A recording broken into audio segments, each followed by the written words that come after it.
Cerpen karya Novita Rizky Utami yang berjudul Kata Tak Sampai.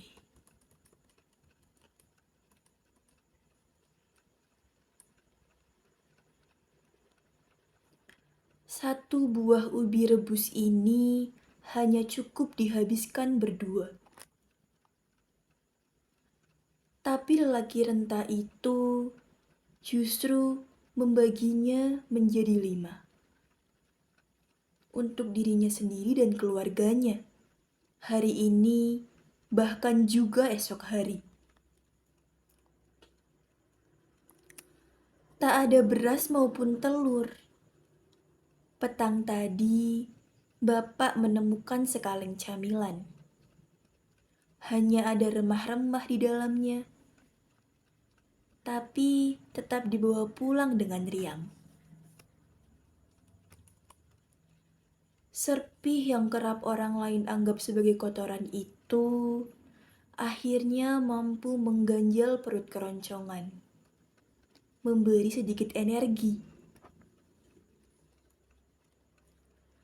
Maaf nak, lelaki itu tertunduk lesu setelah mengucapkan.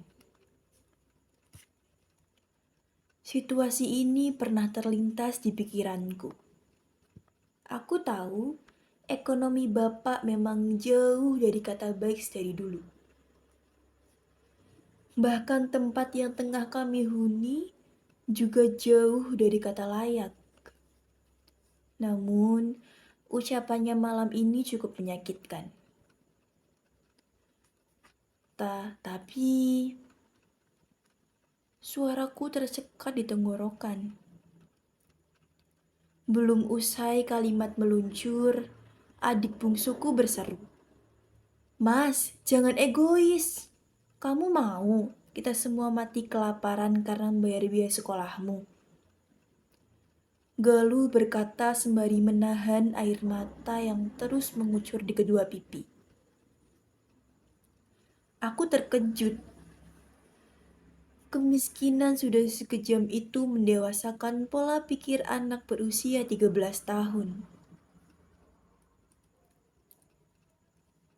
Dalam hening malam di sebuah bilik bambu yang menembus kesedihan tertuang kepasrahan.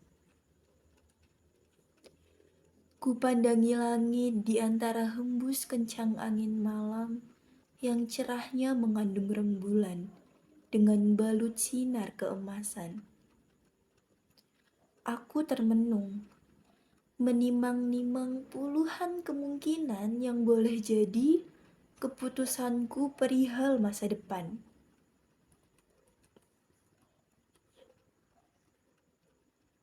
Tegar mau ke kota, ucapku di sebelah Bapak yang tengah menghitung lembar rupiah hasil penjualan botol bekas. Keringat masih menghiasi wajahnya yang teduh. Pada sorot kedua matanya, kutemukan sedikit keterkejutan. Dalam hening Bapak bersabda, hantamlah tembok tebal kemiskinan itu. Angkatlah pasrah tenggelam setinggi-tingginya agar derajat sosial mampu kau ubah. Lelaki tua itu bukanlah lulusan sarjana. Bahkan sekolah menengah pun tak tamat dalam genggamannya. Namun Bapak adalah idola, sosok yang menimbulkan rasa kagum dan bangga. Sampai detik itu, ia tetap bergelut gundukan sampah yang seakan tak pernah habis. Jangan tanya perihal aroma. Lubang hidungnya sudah mati rasa untuk sekedar menghiraukan bau dari kerumpulan sampah itu. Tanpa dibatasi sehelai kain di hidungnya pun, ia tak bisa bertahan, menyambung nyawa.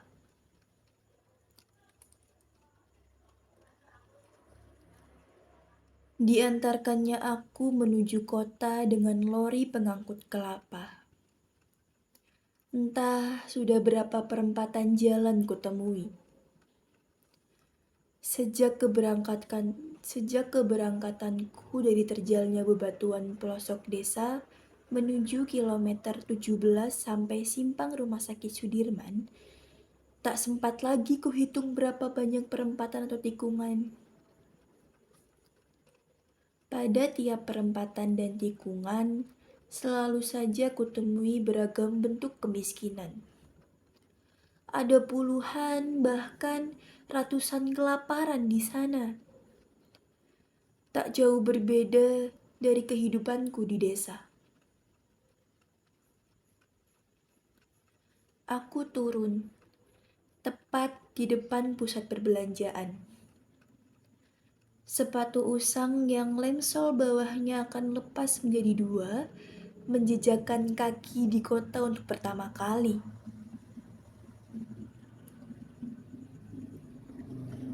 Aku terpaku setelah menatap gedung-gedung pencakar langit yang begitu tinggi berjamuran di sana-sini. Di seberangnya ada rumah saudara jauh bapak.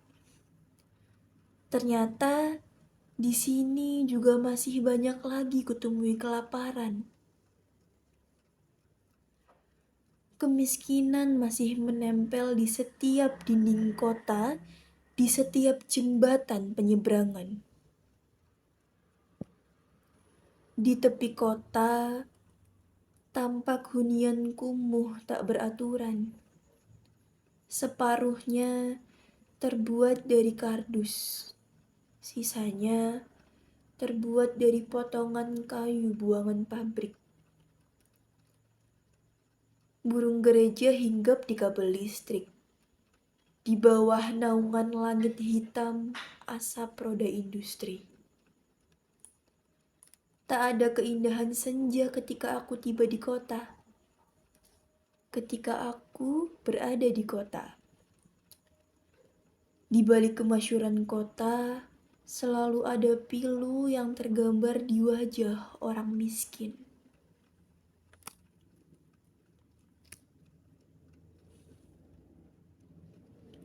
Beberapa tahun lalu, Bapak masih bersamaku.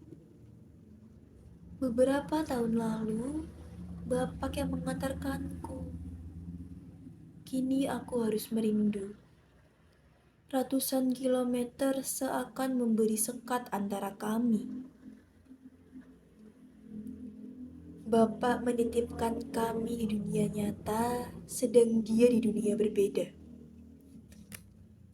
Benar kata Karl Marx, dunia seperti arena tempat bertarung, sehingga yang lemah tertindas sedang yang kuat berkuasa.